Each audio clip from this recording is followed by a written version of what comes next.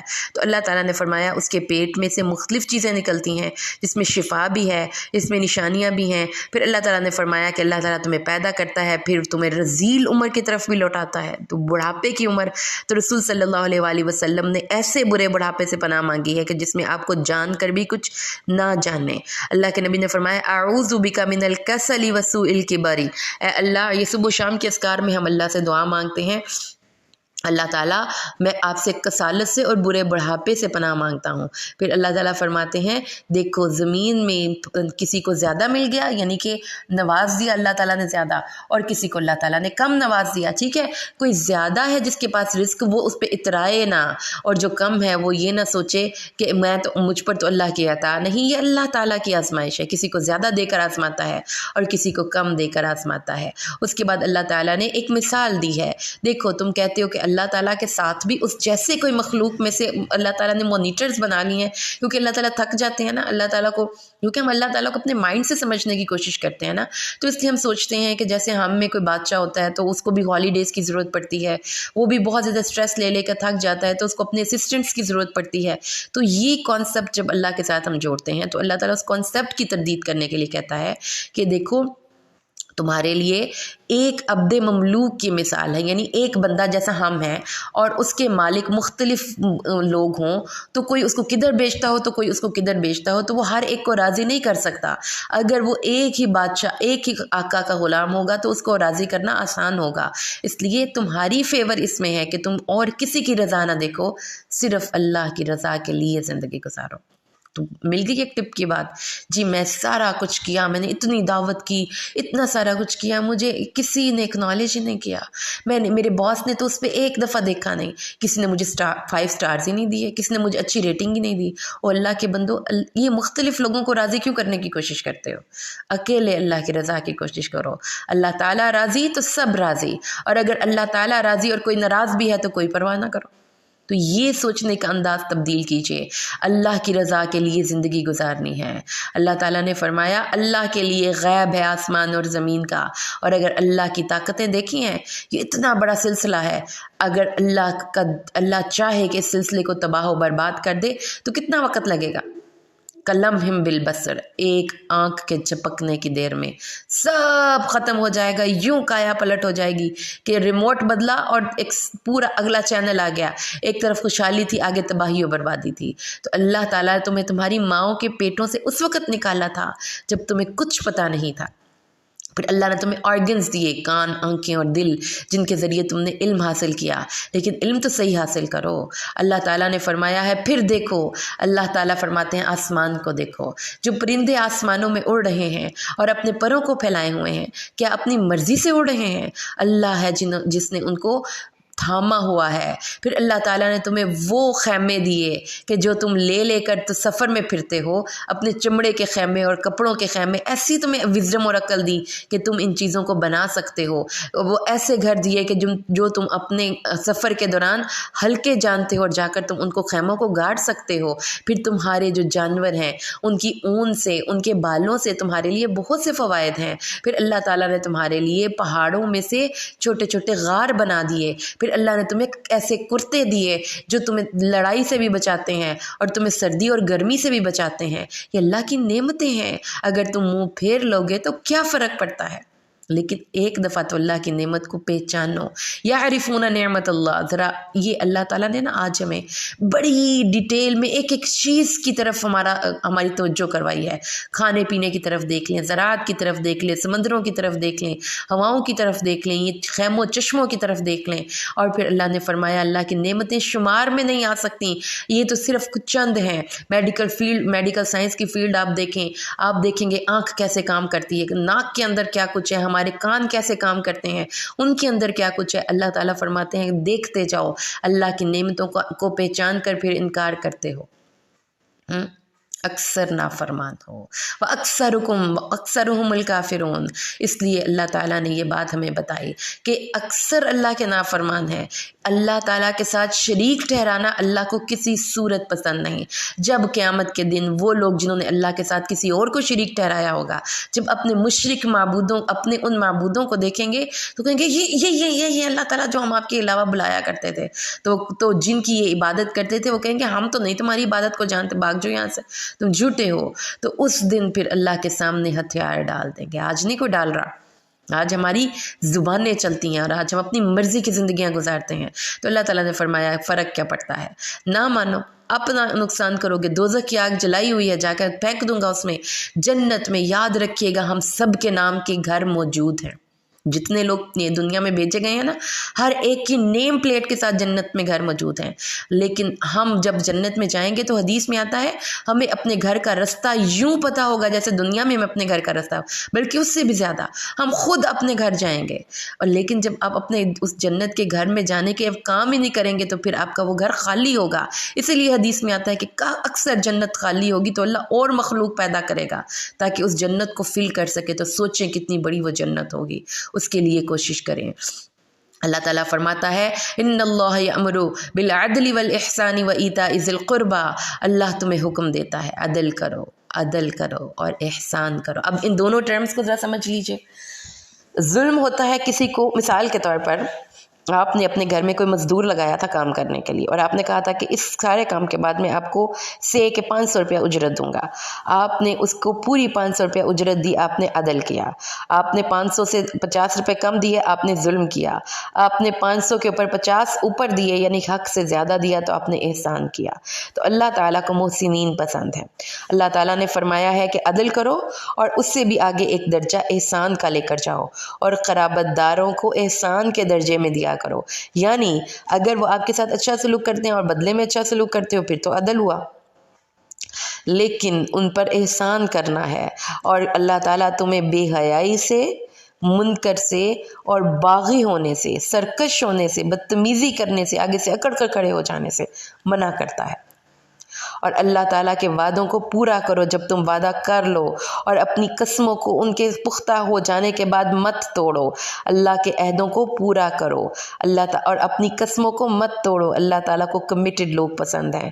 اور اللہ تعالیٰ نے فرمایا کہ اگر اللہ چاہتا تو سب لوگوں کو ایک ہی امت بنا دیتا، لیکن اللہ تعالیٰ نے انسانوں کو آزمانا بھی تو تھا. اپنی مرضی سے زندگیاں گزار کر جب یعنی اللہ تعالیٰ کو اپنی مرضی سے رب مانیں گے، ساری دنیا کی ٹیمپٹیشنز کو چھوڑ دیں گے. اب ہم میں اور فرشتوں میں فرق کیا ہے؟ فرشتے مرضی سے نہیں، دے آر ناٹ ڈیزائنڈ کہ وہ مانیں یا نہ مانیں، ان کے پاس چوائس نہیں ہے. جیسے روبوٹس ہوتے ہیں، جیسے مشینز ہوتی ہیں، آپ نے کمانڈ دی اس نے کام کرنا ہے. Machine has no choice. انسانوں کو فرشتوں سے درجہ اوپر کیوں دیا گیا ہے کہ وہ اپنی مرضی سے اللہ کو چوز کرتا ہے. اس کے پاس چوائس تھی، اس کے پاس برائی کے راستے کی طرف جانے کی چوائس تھی، اس نے مرضی سے وہ راستہ چھوڑا. تو اس لیے انسانوں کا مقام فرشتوں سے اوپر ہے. اللہ تعالیٰ نے فرمایا اور اللہ کے عہدوں کو تھوڑی قیمت پر مت لو، جو اللہ کے پاس ہے وہ تمہارے لیے بہتر ہے. تو ٹیمپٹیشنز بار بار جنت کی ہمیں کیوں سیر کروائی جا رہی ہے کہ شوق پیدا ہو، اور بار بار دوزخ کے عذابوں سے کیوں بتایا جا رہا ہے تاکہ ڈر پیدا ہو، اور بار بار اللہ کی رحمت کا کیوں ذکر کیا جا رہا ہے کیونکہ پتہ چلے کہ جس کے پاس جانا ہے وہ کس قدر مہربان ہے. کوئی کسی سے کیا دنیا میں میرے پیارے معزز لسنرز محبت کرتا ہوگا، یا کس کی محبت کی کیا کسی نے آج تک قدر کی ہوگی؟ کیا آج تک دنیا میں محبت کا ایک نام نہاد ایک محل ہے نا، تاج محل، کیا کسی نے کسی سے محبت کی ہوگی؟ جو اللہ اپنے بندوں سے محبت کا صلہ دے گا، ذرا اس سے وفا نبھا کر تو دیکھیں تو صحیح، وقت کا انتظار تو کر کے دیکھیں تو صحیح آپ کے لیے اس نے بنا کے کیا رکھا ہے۔ تو یہ اللہ ہے۔ اللہ تعالیٰ فرماتے ہیں وَمَا عِنْدَكُمْ يَنْفَدُ وَمَا عِنْدَ اللَّهِ بَاقٍ، جو تمہارے پاس ہے وہ ختم ہو جائے گا اور جو اللہ کے پاس ہے وہ باقی رہے گا۔ تو دنیا کے ایک قطرے کو سب سمجھ لیا، اس سمندر کو چھوڑ دیا، کتنا گھاٹے کا سودا کیا۔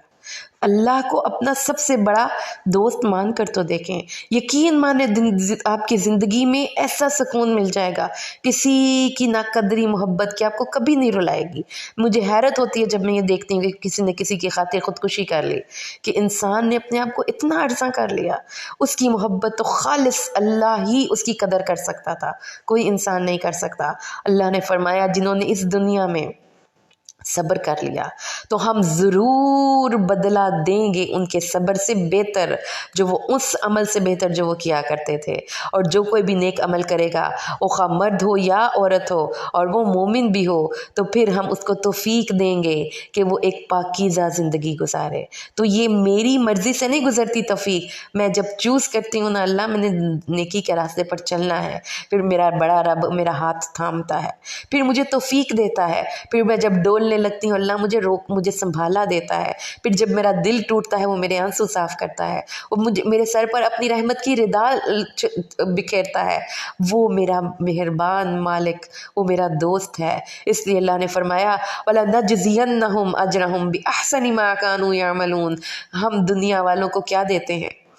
ہم نے ان کو اپنی وفائیں دیں، اپنا وقت دیا، اپنا خلوص دیا، لیکن دنیا والے کیا کرتے ہیں؟ سارا کچھ بلا دیتے ہیں، اس چیز پہ انگلی رکھتے ہیں جو ہم نے ان کے لیے نہیں کر سکے تھے۔ اور ہمارا رب کیا کرتا ہے؟ سب کچھ بھول جاتا ہے جو ہم نہیں کر سکے تھے، وہ اس کی قدر کرتا ہے جو ہم کر کے گئے، بلکہ اس سے بہتر اجر دیتا ہے۔ تو اپنی محبتیں بھی ری تھنک کریں۔ اللہ فرماتا ہے جو تم نے کیا اس سے بہتر اجر ملے گا، میری طرف لوٹ کر آؤ۔ اور پھر اللہ فرماتا ہے اور جب تو قرآن پڑھتا ہے اے نبی تو اللہ کی پناہ مانگ لیا کر شیطان سے، اللہ تعالیٰ سے اللہ کی پناہ میں آ جائے کر۔ جو استعاذہ کا روٹ ہے نا بڑا خوبصورت ہے، اعوذ، جس کا مطلب یہ ہے کہ ایک چھوٹا بچہ جو ہوتا ہے نا، بالکل چھوٹا بچہ جس کی کیئر ماں کرتی ہے ہر وقت، یہ ہے کہ ہم اپنے آپ کو بالکل ناتوان اللہ کے آگے، اللہ تعالیٰ ہم سے کچھ نہیں ہوتا، آپ کر دیجئے۔ جیسے ہم کوئی چھوٹا بچہ آتا ہے نا، کہتے ہیں ماما مجھ سے نہیں لکھا جاتا اے، تو ماں اپنی گود میں بٹھا کے کہتی ہے چلو میں تمہارا ہاتھ پکڑ کے اے لکھنا سکھاتی ہوں، چلو میرے ساتھ لکھو۔ تو یہ اللہ کے ساتھ ہمارا تعلق بن جاتا ہے کہ ہم کہتے ہیں اللہ تعالیٰ ہم سے نہیں ہوتا، پھر اللہ تعالیٰ کہتے ہیں میں تمہارے بیہاف پر تمہیں ہر تکلیف سے استعاذہ دوں گا۔ قرآن پڑھنے سے پہلے خاص طور پر شیطان ہم پر حملہ آور ہوتا ہے۔ وَإِذَا قَرَأْتَ الْقُرْآنَ، جب قرآن پڑھے تو اس وقت ہم کہتے ہیں قرآن پڑھا ہے تو کہاں شیطان ہوگا؟ بھئی وہاں پہ تو بڑا شیطان آ جائے گا۔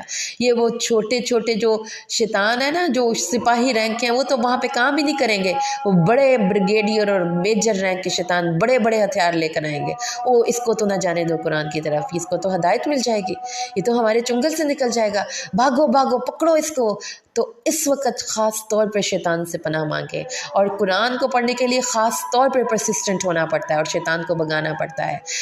اللہ تعالیٰ نے فرمایا شیطان ان لوگوں کو نہیں پکڑ سکتا جو اپنے رب کو اپنے ساتھ رکھتے ہیں ہر وقت اور اسی پر بھروسہ کرتے ہیں۔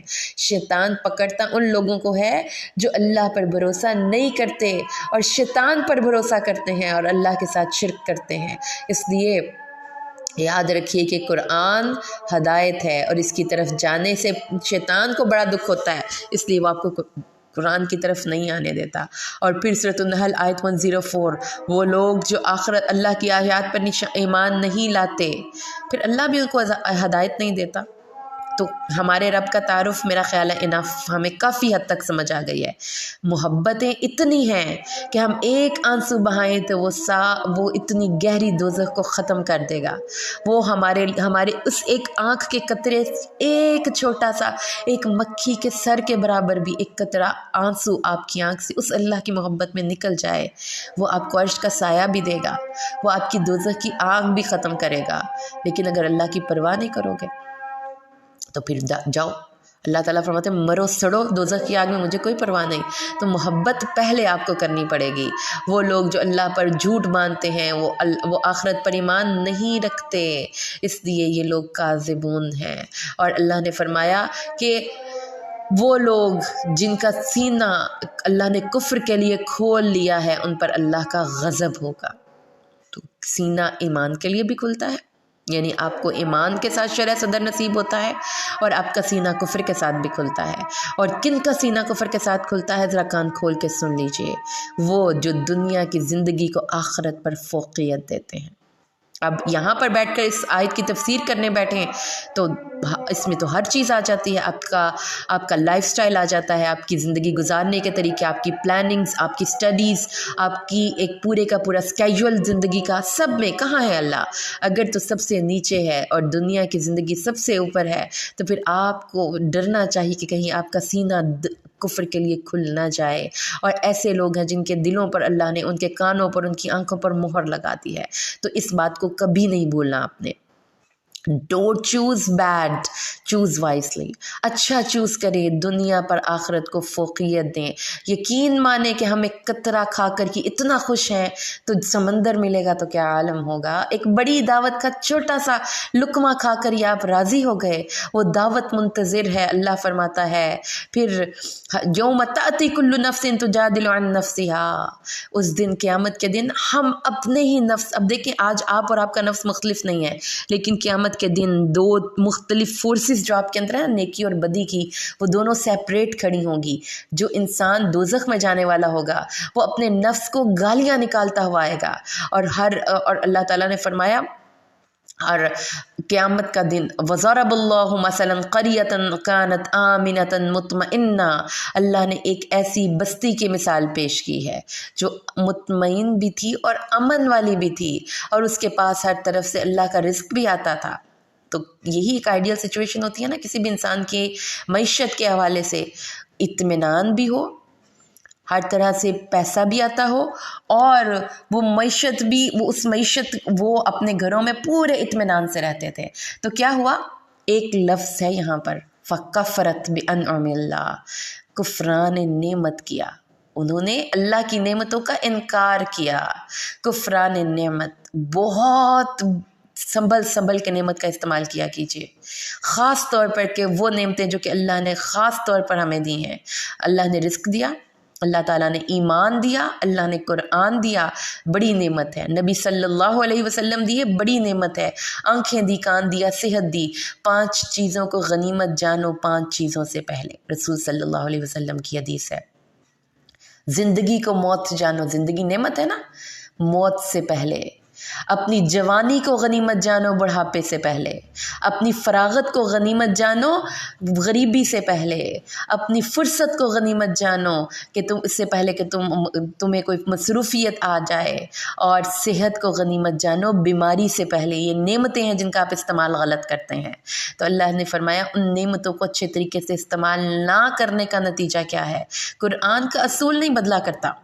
آپ یہ فیلڈ سٹڈی کر لیں، اٹھا کر کیس ہسٹری سٹڈی کر لیں، اپنی سچویشن میں دیکھ لیں، اپنی چھوٹی جگہوں پر دیکھ لیں، یا بڑے بڑے ورلڈ ہسٹری میں دیکھ لیں، جو نعمت کی ناقدری کرتے ہیں۔ یہ چھوٹا سا میں آپ کو مثال دوں، یہ جو ہم اپنے پڑھتے ہیں پاک سٹڈیز میں مغلوں کی زوال کے اسباب، یہ ایک کویسچن تھا جو ہم اپنے اسٹوڈنٹ لائف میں ضرور آیا کرتا تھا، اٹیمپٹ کرتے تھے۔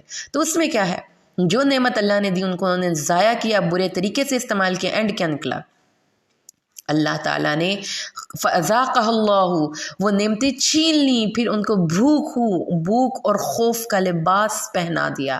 اللہ کی نعمتوں کی ناقدری نہیں کرنی۔ میں بار بار قرآن ہمیں یہی کہتا ہے کہ لَإِن شَكَرْتُمْ لَأَزِيدَنَّكُمْ، تو ان نعمتوں میں وہ رشتے بھی آ جاتے ہیں پیارے لسنرز، جن کو ہم فور گرانٹیڈ لیتے ہیں۔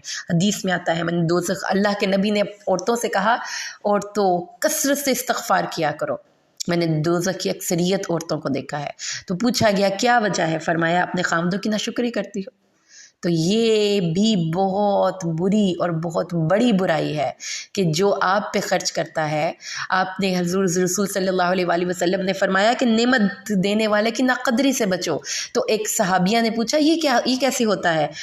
تو آپ نے فرمایا ایک عورت عرصے تک خامد کے بغیر اپنے ماں باپ کے گھر میں ہوتی ہے، پھر اللہ اس کو خامد دیتا ہے، پھر اس کے ذریعے اللہ تعالیٰ اس کو صاحب اولاد کرتا ہے، اور وہ جب بھی اس سے کوئی برائی سرزد ہو جاتی ہے، کوئی بیچارے سے اس کی حق تلفی ہو جاتی ہے، تو کہتی ہے میں نے تو کبھی تجھ سے خیر دیکھا ہی نہیں۔ تو یہ نہیں کرنا، اپنی نعمتوں کی قدر کرنے کے ساتھ ساتھ اپنے رشتوں کی قدر کرنی ہے جو آپ کی زندگی میں ہیں، آپ کی اولاد کی صورت میں، آپ کے بھائی بہنوں کی صورت میں، اپنے خامد کی صورت میں، اپنے خامد ہے تو بیوی کی صورت میں، ان کی قدر کریں، ان رشتوں کو نبھا کر دکھائیں۔ اور اللہ تعالیٰ نے فرمایا ہے کہ جب آپ اللہ تعالیٰ کی نعمتوں کی ناقدری کرتے ہیں تو اللہ تعالیٰ کو یہ چیز بالکل پسند نہیں آتی۔ پھر اللہ تعالیٰ نے فرمایا فَكُلُوا مِمَّا رَزَقَكُمُ اللَّهُ حَلَالًا طَيِّبًا، کھاؤ پیو مزے مزے سے زندگی گزارو، لیکن ساتھ ساتھ نعمتوں کی شکر گزاری ضروری ہے۔ تو زبان سے بھی الحمدللہ پڑھنا ہے، لیکن شکر صرف الحمدللہ زبانی نہیں ہے، ایک لائف سٹائل ہے۔ ہر نعمت کی قدردانی کریں، اپنے ریلیشنز کی بھی اور ان نعمتوں کی بھی۔ یہ نہیں ہے کہ آپ کو اللہ تعالیٰ نے آپ کے گھر میں پورے سال کا راشن ہے، یہ جیسے کہ اکثر لوگوں کے گھروں میں ہوتا ہے، تو آپ روٹیاں زیادہ پکا کے اس کو چاند بورے میں پھینک رہے ہوں، چاول زیادہ پکا کے اس کو پھینک رہے ہوں، اپنا سالن میجرمنٹ نہ کریں اور اس کو پھینک رہے ہوں، یہ بھی نعمت کی ناقدری ہے گروسریز کے حوالے سے۔ پھر اس کے علاوہ کپڑے آپ کو اللہ تعالیٰ نے دے دیے تو آپ نے ایک دفعہ پہنا اور اس کو کسی کو پکڑا دیا۔ نعمتوں کی قدر کریں، اللہ تعالیٰ کو یہ چیزیں نہیں پسند کہ آپ نعمتوں کی ناشکری کریں اور پھر ان کی کو فور گرانٹیڈ لیں۔ پھر اللہ تعالیٰ نے فرمایا ہے اور مت کہو کسی چیز کے حوالے سے جو آپ کی زبانیں کہتی ہیں یہ حلال ہے اور یہ حرام ہے، تاکہ اللہ پر جھوٹ باندھو، یہ بھی نہیں کرنا۔ مرضی سے کسی چیز کو حلال کر لیا۔ یہ آج کی نوجوان بچے اور بچیاں فون پر یہ جو ٹیلی فونک فرینڈ شپ ہے تو کیا ہے، ہم ایک دوسرے کو ملتے تو نہیں ہے نا، تو اس میں کون سی حرج ہے؟ بھائی حرج ہے، جس چیز کو اللہ کے نبی نے منع کیا وہ غلط ہے۔ رسول صلی اللہ علیہ وسلم نے فرمایا آنکھیں بھی زنا کرتی ہیں، ہاتھ بھی زنا کرتے ہیں اور آپ کے کان بھی زنا کرتے ہیں، تو پھر شرمگاہ یا تو اس کی تصدیق کر دیتی ہے، تکذیب کر دیتی ہے، یعنی کہ وہ ساری باتیں تو ہو گئیں، صرف اینڈ والا کام بچ گیا۔ تو یہ چیز بھی منع ہے، قرآن نے ہمیں اس چیز سے روک دیا ہے۔ رشتوں کے حوالے سے بھی حلال رشتوں کو اپنی زندگی میں جگہ دیں۔ یہ نہیں ہے کہ میرا بھائی بنا ہوا ہے، یہ میرا ماموں بنا ہوا ہے، یہ میرا فلاں بنا ہوا ہے۔ جو حلال رشتے ہیں وہی ہماری طاقت ہیں، اور حلال کھانوں میں ہی طاقت ہے، حلال رشتوں میں طاقت ہے۔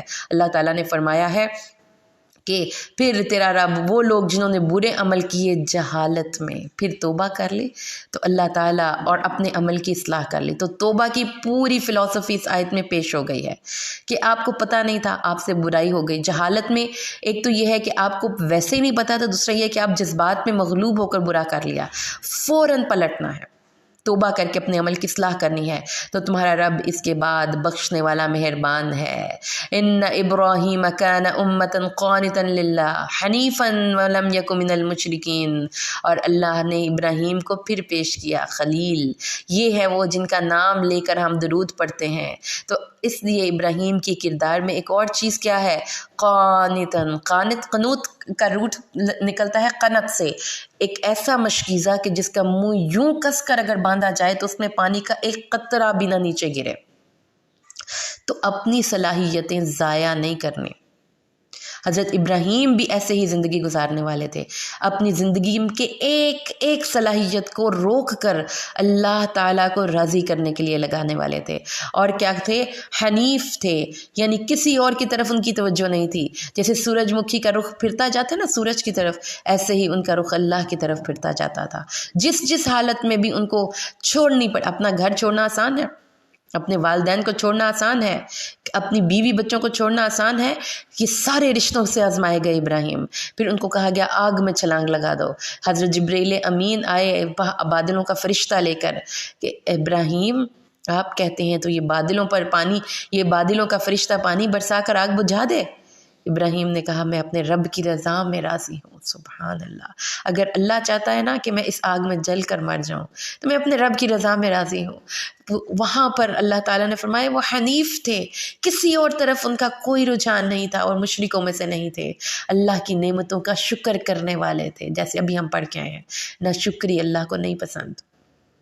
اس وجہ سے اللہ نے ان کو منتخب کر لیا اور ہدایت دی راہ مستقیم کی، اور پھر دنیا میں بھی اچھا دیا اور آخرت میں وہ صالح میں سے ہوں گے۔ صالح کا روٹ کیا ہوتا ہے؟ صلح، یعنی کہ وہ چیز جس میں کسی قسم کا کوئی نقص نہ ہو، چیز خراب نہ ہو۔ حضرت ابراہیم کا دل قلب سلیم ہے، اس میں کوئی نقص نہیں، یعنی کہ کوئی حسد بغض نہیں، کوئی ناشکری نہیں، کوئی کفران نعمت نہیں ہے۔ اور پھر ہم نے وہی کی تیری طرف کہ تو پیروی کر ملت ابراہیم کی، یعنی ہم سب نے ابراہیم کو اپنا رول ماڈل بنانا ہے۔ تو یاد کریں وہ خصوصیات، حضرت ابراہیم اللہ کی رضا میں راضی رہنے والے تھے، حضرت ابراہیم شکر گزار تھے، حضرت ابراہیم سب رشتوں سے سب سے اوپر اللہ کو رکھتے تھے۔ تو اس لیے اللہ تعالیٰ نے فرمایا ادعو الی سبیل ربک بالحکمہ، اپنے رب کی طرف حکمت کے ساتھ بلا، وموعظۃ الحسنہ، اور اچھی نصیحت کرنی ہے تو ڈانٹ کے نہیں کرنی، اور اگر مجادلہ کرنا پڑے تو اچھے طریقے سے کرنا ہے۔ ان ربک هو اعلم، آپ کا رب زیادہ جانتا ہے کہ کون راستے سے بھٹکا ہوا ہے، اس لیے اللہ کے راستے کی طرف بلائیں، اور اگر اس راستے پر تکلیفیں آئیں تو صبر کریں اور اپنے سینے کو تنگ نہ کریں۔ اللہ تعالیٰ نے فرمایا کیونکہ جب اس راستے پر آپ صبر کرتے ہیں اور اپنے دل میں بھی کوئی تنگی محسوس نہیں کرتے تو اللہ ایسے متقین کے ساتھ ہے۔ ان اللہ مع الذین اتقوا والذین هم محسنون، اللہ کا ساتھ ملتا ہے، مع کہتے ہیں نا، مع اہل و عیال، جب کسی کی شادی کا کارڈ آیا ہو تو کہتے ہیں مع اہل و عیال، یعنی اللہ ان کے ساتھ ہے۔ کن دو لوگوں کے ساتھ؟ جو تقویٰ کرتے ہیں اور احسان کی روش نہیں چھوڑتے، برائی کا جواب برائی سے نہیں دیتے، وہ اچھے لوگ ہوتے ہیں۔ تو آپ نے پھر دیکھ لیا کہ دنیا میں جو بگ اچیومنٹ ہے وہ کیا ہے؟ آپ کے کردار کی بلندی، آپ کمیٹڈ ہوں، آپ پرسسٹنٹ ہوں، آپ متقی ہوں، آپ قانت ہوں، اللہ کے لیے اپنے سارے جسموں کو خالص کرنے والے ہوں۔ تو یہ وہ کردار کا میک اپ ہے کہ دنیا سے آپ جب جائیں گے تو آپ کے ساتھ قبر میں جائے گا، آپ اسی کے ساتھ حشر میں اٹھیں گے اور اسی کو لے کر جنت میں جائیں گے۔ اگر دنیا کی چیزوں کو آپ نے اچیومنٹ سمجھ لیا، یہ گھر، یہ کار، یہ کوٹھی، یہ بنگلہ، تو یہ تو آپ کے مرنے کے بعد دنیا ہی میں رہ جائیں گی۔ تو اس لیے اپنے کردار کو بلند اور مضبوط کریں کہ یہی چیزیں ہیں جو قرآن سکھانے کے لیے ہمیں دنیا میں نازل ہوا۔ الحمدللہ ہمارے 14ویں پارے کا دورہ مکمل ہوا، اور ساتھ ہی ہماری سورۃ الحجر اور سورۃ النحل، ہم نے یہ 2 صورتیں الحمدللہ مکمل پڑھی ہیں۔ اللہ سے دعا ہے اللہ قرآن کو صحیح معنی میں سمجھ کر پڑھنے اور عمل کرنے کی ہمیں توفیق نصیب فرمائے، آمین۔ بارک اللہ لی و لکم فی القرآن الحکیم ونفعنی و ایاکم بالآیات والذکر الحکیم۔